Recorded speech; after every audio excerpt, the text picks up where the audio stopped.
नमस्कार मंडळी. मराठी रंगभूमी जगलेले नट म्हणजेच प्रशांत दामले. प्रशांत दामले यांनी नाटक, मालिका, चित्रपट अशा तिन्ही माध्यमातून आपल्या अभिनयाचा ठसा उमटवला आहे. मात्र त्यांना जास्त रस नाटकात होता. त्यामुळे 1992 सालापासून त्यांनी आपला पूर्ण वेळ नाटकात झोकून दिला. त्यांनी सुमारे 12,000पेक्षा जास्त नाट्यप्रयोग सादर केले आहेत.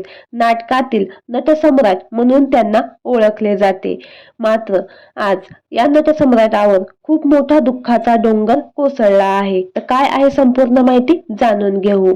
प्रशांत दामले यांच्या आईचे वयाच्या 92व्या वर्षी वृद्धापकाळाने दुःखद निधन झालं आहे. ही घटना घडली तेव्हा प्रशांत दामले हे नाटकाच्या प्रयोगासाठी परदेशी होते. आईच्या निधनाचं वृत्त समजलं आणि ते तातडीने मुंबईच्या दिशेला रवाना झाले.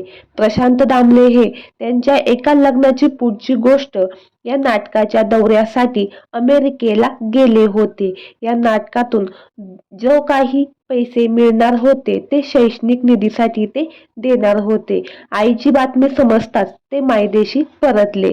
आई आणि पत्नीच्या पाठिंब्यामुळेच त्यांनी 1992 मध्ये पूर्ण वेळ नाटक करायचा निर्णय घेतला. त्यानंतर त्यांनी चित्रपटात काम करणं जवळपास बंदच केलं होतं. त्यांनी नुकतंच 12,500 नाटकाचा टप्पा पार केला आहे. मात्र आईच्या अशा जाण्याने हा नटसम्राट कायमचा पोरका झाला आहे. कारण काही काळ अगोदर त्यांचे वडीलही त्यांना सोडून गेले होते.